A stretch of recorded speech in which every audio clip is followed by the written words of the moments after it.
IPL आ गया है और इसी के साथ ड्रीम 11, माई 11 सर्किल, एमपीएल, ये सारी लीग आ गई है आपको गेम खिलवाने के लिए फैंटेसी गेमिंग के नाम पे। बड़े बड़े क्रिकेटर को अपने ऐड में सुना होगा कहते हुए कि अपने सारे काम धंधे छोड़ दो और सबसे पहले तुम टीम बनाओ। क्रिकेटर्स के तो करोड़ों पक्के हैं, चाहे वो खेल के पैसे मिले या फिर इस तरह के एडवर्टीजमेंट के पैसे मिले, जैसे ड्रीम 11 हो गया, माई 11 सर्किल हो गया, तो उनके तो करोड़ों पक्के हैं और कंपनी भी इससे काफ़ी ज़्यादा प्रॉफिट कमाती है, उनके भी करोड़ों पक्के हैं।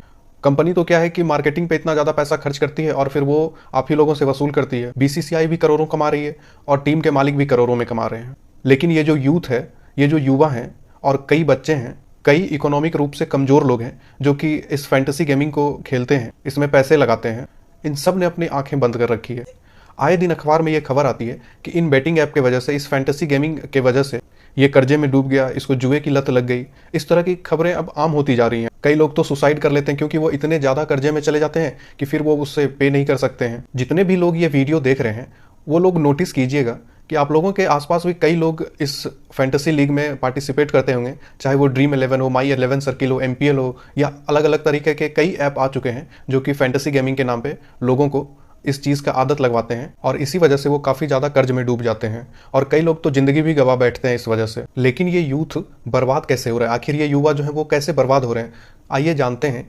इसकी 5 वजह हैं जिस वजह से कि ये लोग इसमें डूबते ही चले जा रहे हैं और अपने आप को बर्बाद कर ले रहे हैं या फिर कर्ज में डूब जा रहे हैं। और ऑनलाइन बेटिंग को सरकार क्यों नहीं रोक रही है? कई ऐसे लोग होंगे जो इस वीडियो को देख रहे होंगे जो कि इन फैंटेसी गेमिंग लीग से पैसा कमाए होंगे और कमा भी रहे होंगे। उनको लग रहा होगा कि ये वीडियो बेकार है या फिर फालतू है, क्योंकि ऐसे लोगों की संख्या काफ़ी कम है जो कि इन फैंटेसी गेमिंग लीग से पैसे कमाते हैं और ऐसे लोगों की संख्या बहुत ही ज़्यादा है जो कि पैसे गंवाते हैं या फिर उनको इस फैंटेसी गेमिंग लीग की लत लगती है।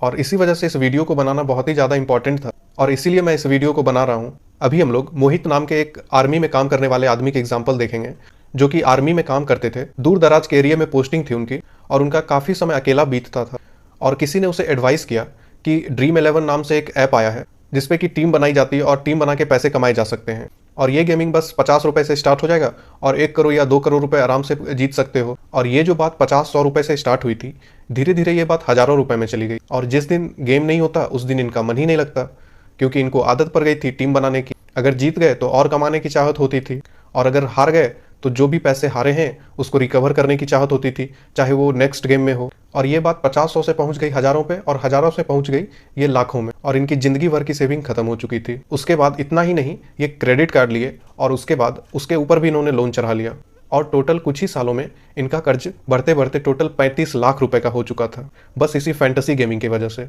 और फिर ये काफ़ी गुमसुम रहने लगे और धीरे धीरे ये डिप्रेशन का शिकार होने लगे और फिर इनको आर्मी के कुछ लोगों ने पकड़ा और फिर इन्हें डी एडिक्शन ट्रेनिंग रूम में डाला गया, जहां पे इनकी 20 दिनों तक इनको मोबाइल से दूर रखा गया और फिर जाके वो थोड़ा कंट्रोल में आए। ये कहानी मैंने कोई अपने मन से नहीं बनाई है, रेस्ट ऑफ द वर्ल्ड करके एक मैगजीन आती है जो इस प्रकार की टेक्स्ट स्टोरी सुनाती है, उसी मैगजीन में ये स्टोरी भी कवर्ड है, आप लोग जाके देख सकते हो। कई लोग तो आपको ऐसे दिख जाएंगे जो कि ट्विटर पे ट्वीट करते हैं जब वो कर्जे में चले जाते हैं, लेकिन कोई भी फैंटेसी लीग जिसपे लोग पैसा लगाते हैं वो इनकी एक भी बात नहीं सुनता है।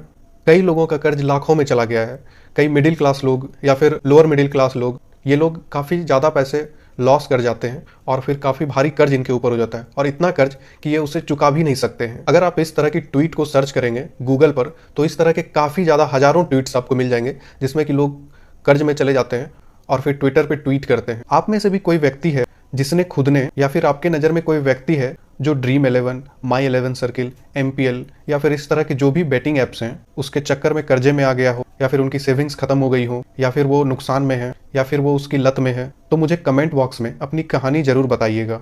एम्स में क्लिनिकल साइकोलॉजिकल की प्रोफेसर डॉक्टर रचना भार्गव बताती हैं कि आजकल इस फैंटेसी गेमिंग के आने की वजह से उनके पास डेली के केसेस काफ़ी ज़्यादा बढ़ गए हैं और शुरुआत में लोग इलाज के लिए तो आते हैं लेकिन 2-3 विजिट के बाद शर्म से वो आना ही बंद कर देते हैं। बेंगलोर का एक ऑर्गेनाइजेशन है service for healthy use of technology करके, उसके डॉक्टर मनोज शर्मा जी कहते हैं, वो बताते हैं कि पिछले कुछ सालों में डेली आने वाले केसेस की संख्या 3 गुनी से ज़्यादा हो गई, क्योंकि इन फैंटेसी गेमिंग की लत पालना काफ़ी आसान है लेकिन छूटना काफ़ी ज़्यादा मुश्किल है।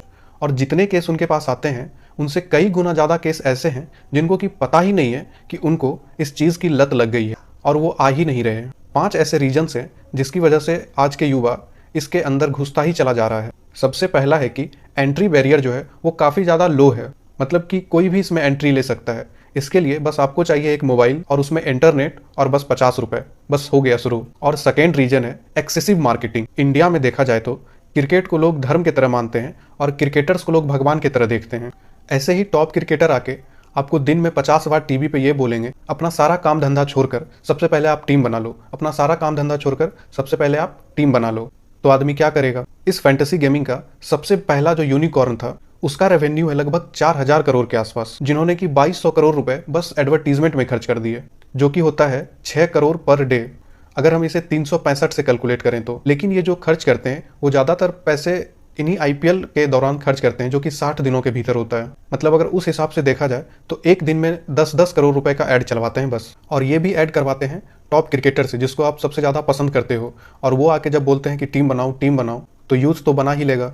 और तीसरा कारण है हमारे खुद के इमोशन। हर आदमी को ये लगता है कि मुझे तो सब कुछ आता है। इसे हम लोग इंटेलिजेंस बायस कहते हैं, और ये हर एक आदमी में होता है। उन्हें लगता है कि मुझे तो सब कुछ आता है, मैं तो इतने टाइम से क्रिकेट देख रहा हूँ।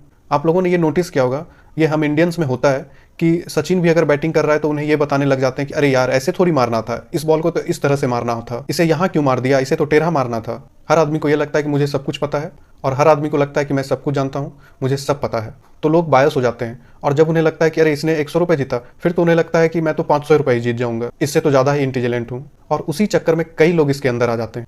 और चौथा कारण है फियर एंड ग्रीड, मतलब कि डर भी है और लालच भी है। जिसने 100 रुपये कमा लिए सोचता है 500 कमा लूँ, और जिसके 500 रुपये लग गए उसे लगता है अरे यार रिकवरी तो करनी पड़ेगी। और इसी ट्रैप की वजह से कभी वो इस फैंटेसी गेमिंग से बाहर ही नहीं आ पाता है। इसी तरह से आपको इस चीज़ की लत लग जाती है, और अगर एक बार आपने मैच जीता फिर आपको लगता है कि कल कब मैच शुरू होगा, 7:30 बजे, कल दोबारा मैच देखेंगे, परसों फिर देखेंगे, फिर पैसे लगाएंगे। और जब ये मैच बंद हो जाता है फिर आदमी फुटबॉल की तरफ चला जाता है, फुटबॉल में पैसे लगाने लगता है, अलग अलग स्पोर्ट्स में पैसे लगाने लग जाता है, और वो हर स्पोर्ट्स पे लगाने लग जाता है क्योंकि उसे इस चीज़ की लत लग चुकी होती है। 3 तरीके से ये हैबिट आपको डिस्ट्रॉय करती है। पहला तो है फाइनेंशियल लॉस। एक तो बंदे की सेविंग खत्म हो जाती है, फिर वो कर्जे में डूब जाता है। आगे फ्यूचर में जो कमाएगा उसका मोटा पोर्शन तो उसके ब्याज चुकाने में लग जाता है। दूसरा आता है प्रोडक्टिविटी लॉस। जो आदमी इस चक्कर में फंस गया उसका किसी भी चीज़ में मन नहीं लगेगा। वो अगर ऑफिस में जॉब भी कर रहा है या कोई स्टूडेंट है तो ना तो उस आदमी का काम पे ध्यान होगा और ना ही उस स्टूडेंट का पढ़ाई पे ध्यान होगा, और उसके दिमाग में बस यही चलता होगा कि कब 7:30 बजेगा और कब वो टीम बनाएगा। हमेशा उसके दिमाग में यही प्लान चलता रहता है कि आज इस प्लेयर को ले लूँ क्या नहीं, आज ये प्लेयर चलेगा या फिर नहीं चलेगा, इस प्लेयर को हटाना चाहिए। पूरा दिन उसके दिमाग में यही सब बात चलते रहता है। इसी तरह की न्यूज़ भी पढ़ता रहता है, और इसी तरह से उस आदमी की प्रोडक्टिविटी, चाहे वो जॉब कर रहा हो या फिर बिजनेस कर रहा हो या फिर वो स्टूडेंट हो, जहाँ पे वो काम करके अच्छे से काम करके अपना स्किल बना सकता था, आगे बढ़ सकता था, और इसी वजह से उसकी ग्रोथ रुक जाती है और परमानेंट डैमेज हो जाती है। और तीसरा है लॉस ऑफ लाइफ। कोई एक व्यक्ति जिसकी कमाई 20,000 रुपये महीना है, अगर उस पर 20 लाख रुपए का कर्जा हो जाता है, या फिर मान लेते हैं 10 लाख रुपए का ही कर्जा हो जाता है, तो उसको पता है कि ना तो वो जिंदगी भर इसे चुका पाएगा और ना ही कोई उसे उधार देने वाला है, और उसकी बदनामी अलग से हो जाएगी। उस बदनामी से बचने के लिए वो डिप्रेशन में आ जाएगा, स्ट्रेस में आ जाएगा।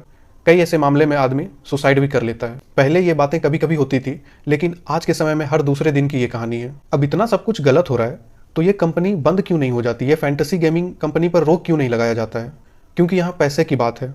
ऑनलाइन गेमिंग इंडस्ट्री जो कि 10,000 करोड़ की हुआ करती थी, अब पिछले 3 सालों में 25,000 करोड़ का व्यापार बन चुका है। ये इस सेक्टर में स्टार्टअप होने लग रहे हैं और कई तो यूनिकॉर्न बन गए हैं। फैंटेसी गेमिंग में सबसे पहला यूनिकॉर्न बना ड्रीम 11, जो कि आज के दिन एक बहुत ही ज़्यादा प्रॉफिटेबल यूनिकॉर्न है। इसके पीछे पीछे आ गया माई 11 सर्किल, वो भी आज के दिन यूनिकॉर्न कंपनी बन चुका है, और इनकी कमाई इतना ज़्यादा प्रॉफिट करती है कि पिछले साल ड्रीम 11 की कमाई थी 25,000 करोड़ रुपए, जो कि इस साल 38,000 करोड़ के आसपास जा चुकी है।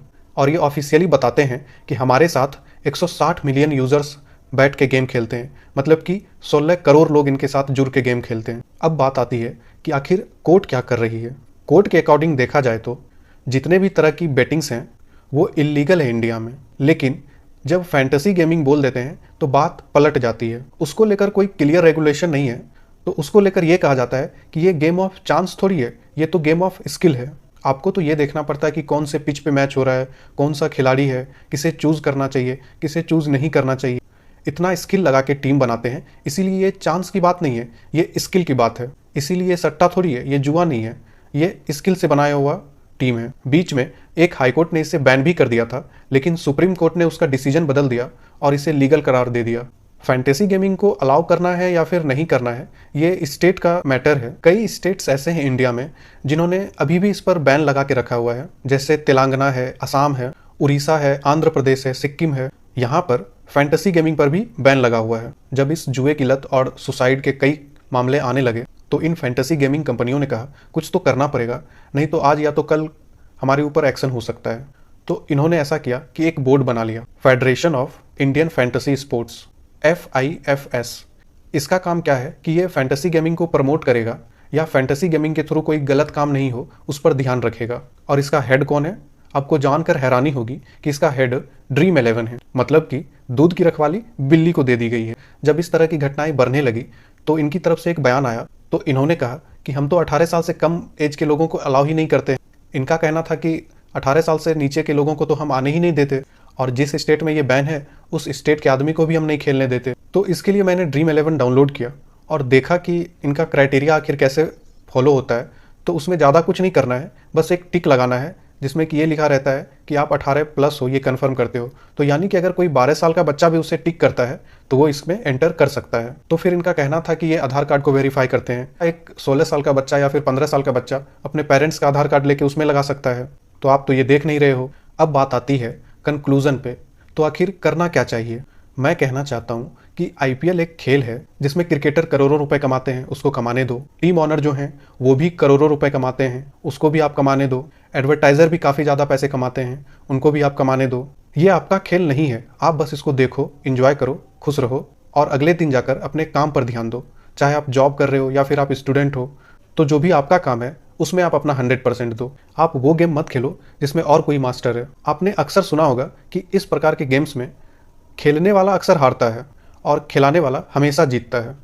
तभी तो ड्रीम 11 प्रॉफिट में है और आप सब लॉस में। लेकिन कई लोग सोच रहे होंगे थोड़ा बहुत तो खेल लेते हैं, 40-50 रुपए से क्या ही हो जाता है। 40-50 रुपए रोज लगाएंगे तो 2 महीने तक अगर खेलते भी हैं तो ज़्यादा से ज़्यादा 4000 रुपये बर्बाद होगा। लेकिन इसी 40-50 रुपए से आदत लग जाती है और यही 40-50 रुपए धीरे धीरे 40-50 हज़ार रुपए हो जाएंगे और ये धीरे धीरे जाकर लाखों में चले जाएंगे। तो कई लोग ये बोलेंगे तो मैंने तो काफ़ी ज़्यादा पैसे कमाए, तो आज न कमाए कल का क्या पता। अगर आज आप इसमें से कमा के बाहर निकल जाओ तो आप ये कहोगे कि मैंने इससे कमाया है, लेकिन अभी तक आप इससे कमा के बाहर निकले नहीं हो।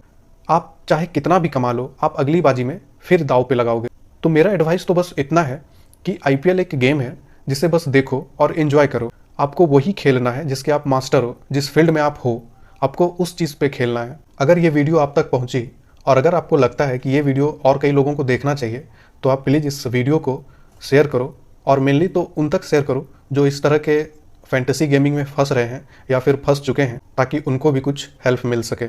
अगर आपको ये वीडियो अच्छा लगा हो तो इस वीडियो को लाइक ज़रूर कीजिएगा और इसी तरह के इन्फॉर्मेटिव वीडियोज़ के लिए चैनल को सब्सक्राइब कीजिए।